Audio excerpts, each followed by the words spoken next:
Olá, boa tarde a todos e bem-vindos a mais um papo aberto aqui da Exame Invest. Eu sou Carlo Cauti, sou editor da Exame Invest e hoje vamos falar aqui sobre agricultura, sobre agronegócio, sobre os impactos nesta guerra na Ucrânia, sobre o agronegócio brasileiro, sobre os preços dos alimentos aqui no Brasil e também sobre os efeitos, por exemplo, na importação de fertilizantes ou também no setor como um todo, a importação de insumos que poderia ter problemas por causa desse conflito. E para isso temos um convidado super especial conosco, o Reinaldo Minaré, que é diretor da CNA, né, da Confederação Nacional da Agricultura, Reginaldo Minaré, diretor técnico adjunto da CNA. Muito bem-vindo, doutor Minaré, e muito obrigado por estar conosco hoje. Grato, Carlos, a satisfação é nossa de ocupar esse espaço, que é sempre muito interessante.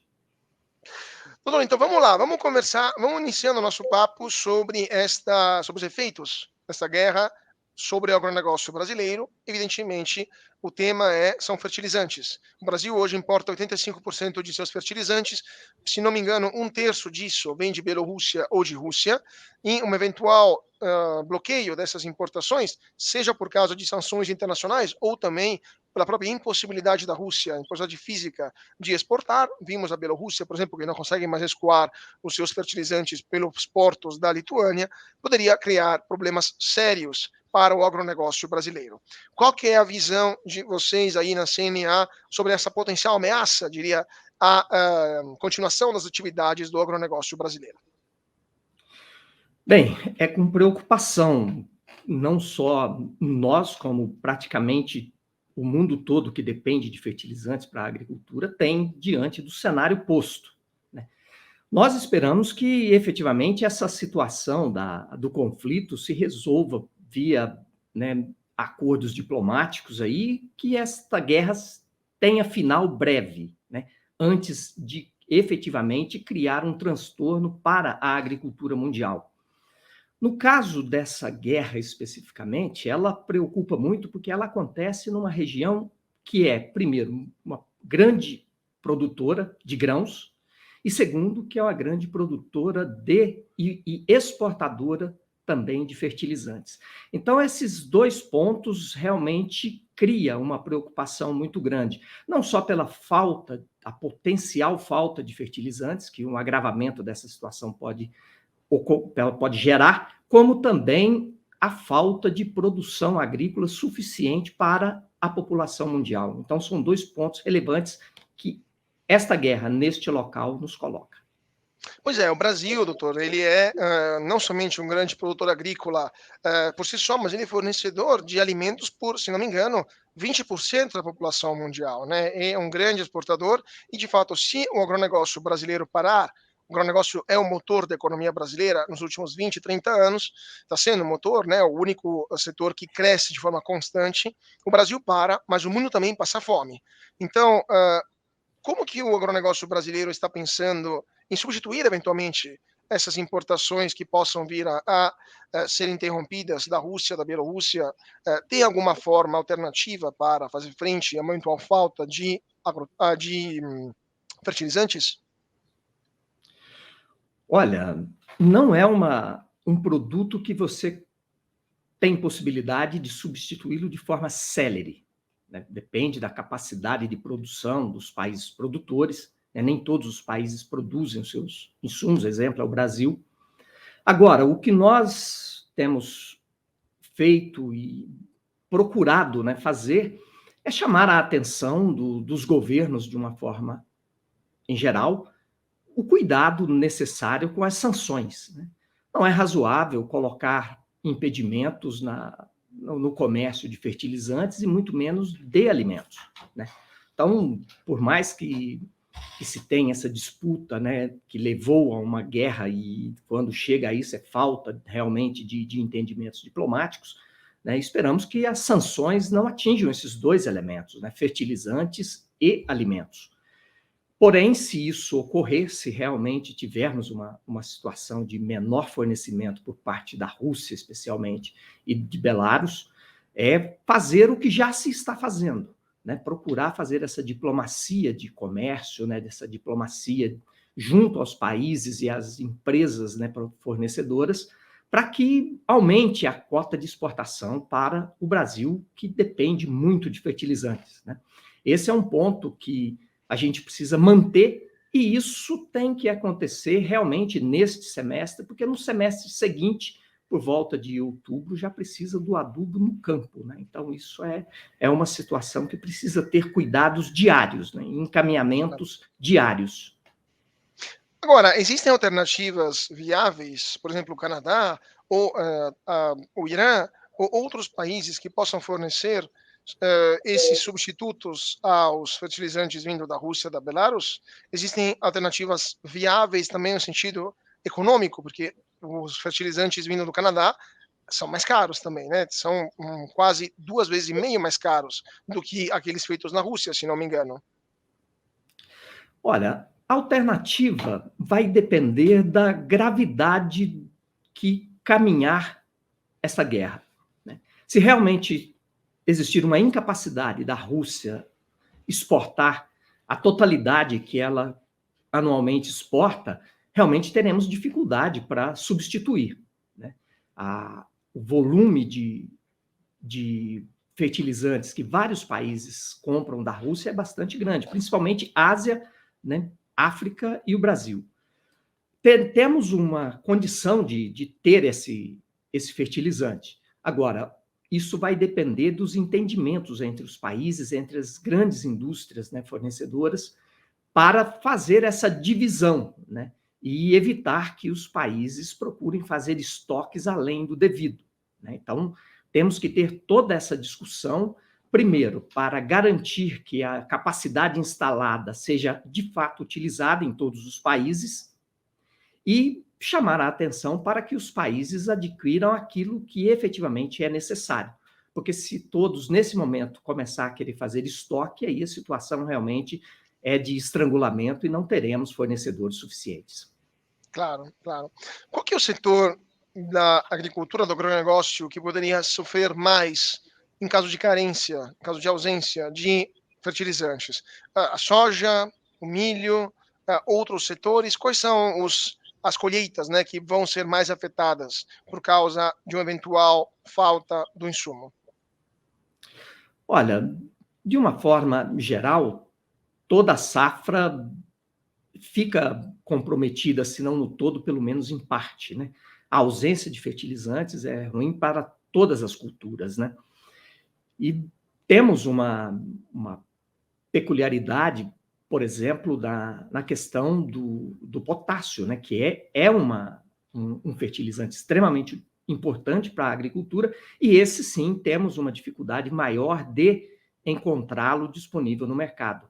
Essa agenda junto ao Canadá é exatamente para procurar garantir que o potássio também chegue, né, e consiga fazer a fórmula que é tão conhecida, que é o NPK, né? É o nitrogênio, é o fósforo e o potássio, né? Mas eu vejo que no caso de faltar, a agricultura toda será prejudicada. Perfeito, perfeito. E agora, sobre a questão da possível alta, na verdade não possível não, porque já está acontecendo, né, da alta, infelizmente, dos preços dos alimentos. Vivenciamos nos últimos meses uma alta dos alimentos provocada pela desorganização das cadeias produtivas nacionais e globais por causa do coronavírus, e agora podemos vivenciar um aumento ainda maior dos preços dos produtos agrícolas, também pela situação, pela conjuntura internacional geopolítica. Qual que é a previsão da CNA sobre os preços dos produtos agrícolas até o final de 2022? Poderia ter um aumento da produção ao longo desses meses, uma safra particularmente interessante que possa reduzir os preços, ou vamos enfrentar essa inflação dos alimentos pelo menos até o final desse ano? Olha, acredito que o preço elevado ele vai continuar pressionando e pode até agravar dependendo da situação relacionada às sanções impostas, que serão impostas à Rússia, e também a capacidade de produção, tanto da Ucrânia quanto da Rússia, produção de grãos, né, principalmente trigo, né? Nós temos uma expectativa de que, muito dificilmente, a redução do preço dos alimentos ocorra até o final do ano. A guerra já pegou, como você bem observou, os preços em alta por conta do desajuste das cadeias de suprimentos, né, com a Covid, com a pandemia. E esse patamar elevado ele já começou a ter novas altas no início desse ano, após a eclosão da guerra. Então, nós não trabalhamos com um cenário de redução de custos, né? E esse custo, né, o agricultor, ele, em grande medida, ele tem que repassar, né? Nós temos um alto custo de transporte, né, com o aumento do preço dos combustíveis, temos um custo impactado, né, da produção por conta do preço não só de fertilizantes, mas também de defensivos, e o agricultor tem que fazer a sua planilha de custos, e aquilo que ele consegue repassar, ele precisa repassar, ele muitas vezes trabalha reduzindo a sua margem de renda, e, consequentemente, temos um preço de alimentos elevado. Por isso, nós estamos, né, procurando, né, e torcendo para que as sanções sejam bastante comedidas, que antes de adotar sanções de restrição de exportação de fertilizantes e grãos, né, por parte da Rússia, que se pense na capacidade de aquisição de alimentos que grande parte da população não tem se esse alimento ficar muito caro. Pois é, né? A gente poderia, segundo a opinião da CNA, vivenciar um problema de insegurança alimentar, especialmente nas camadas mais baixas da população brasileira, caso os preços dos alimentos, por causa dessa conjuntura, né, já dos últimos 2 anos e essa atual, continue se agravando, tem esse risco? E, complementando essa pergunta, considerando o câmbio atual do real com o dólar, é possível que os agricultores brasileiros sejam mais incentivados a exportar os seus produtos do que a comercializar no mercado interno, e isso possa também criar problemas para a segurança alimentar do país? Olha, cara, nós observamos recentemente a questão das vacinas, né? Muitos países com maior poder aquisitivo procuraram comprar, né, primeiro as vacinas para suas populações, e muitos países de menor poder aquisitivo ficou sem vacina por um tempo. Com os alimentos pode não ser diferente. É uma situação que, se você não tem um fornecimento de alimento em quantidade suficiente, ou pelo menos uma situação que crie uma especulação muito grande, e os países desenvolvidos comecem a fechar contratos e tentar comprar esses alimentos para garantir a alimentação de suas populações, pagando um preço mais elevado, nós chegaremos a uma situação onde os países cuja população tem um poder aquisitivo menor vai ter dificuldade, sim, nessa concorrência. Então, o fornecimento de alimentos ele deveria estar bem acima das preocupações e das disputas geopolíticas e de qualquer guerra, porque é muito triste você ver esse cenário de possibilidade das pessoas de países com menor poder aquisitivo ter que competir com países ricos para ter alimento. Essa competição, a gente já sabe onde ela vai se perder, né? Pois é, eu queria só terminar com 2 perguntas, umas também da conjuntura internacional e outra sobre o governo brasileiro. Iniciando pela pergunta de conjuntura internacional. A China hoje é o principal parceiro comercial do Brasil e também o principal comprador de insumos agrícolas, de produtos agrícolas brasileiros. A China também poderia, em um período médio ou pouco mais longo, mas não tão longínquo assim, também se encontrar numa situação muito parecida com a Rússia, invadindo ou iniciando operações militares contra Taiwan. E, eventualmente, também seria colocada sob sanções internacionais ou teria dificuldade de comprar bens do exterior, inclusive produtos agrícolas brasileiros. A Confederação Nacional da Agricultura trabalha com essa possibilidade de a possível perda ou redução do mercado chinês por causa dessas tensões geopolíticas, ou é algo que vocês não consideram como uma ameaça, né, vamos dizer assim, de médio, de curto ou até de longo prazo? Não consideramos o cenário de dificuldade de relações comerciais com a China e nem com a Rússia. E acredito que o Brasil tem uma maturidade já consolidada de procurar manter os seus parceiros comerciais de forma próxima e mantendo um diálogo, mantendo uma relação diplomática bem madura, com o objetivo de que as coisas se resolvam no campo da diplomacia. Né? Não é razoável, num mundo que caminha para 9 bilhões de habitantes, que as diferenças entre os países sejam solucionadas no campo de batalha. Né? Nós trabalhamos com essa hipótese de termos sempre um bom relacionamento comercial com todos os parceiros e cultivar esse bom relacionamento dentro do ambiente de paz, de maturidade. Né? Isso é o que a gente trabalha e procura construir.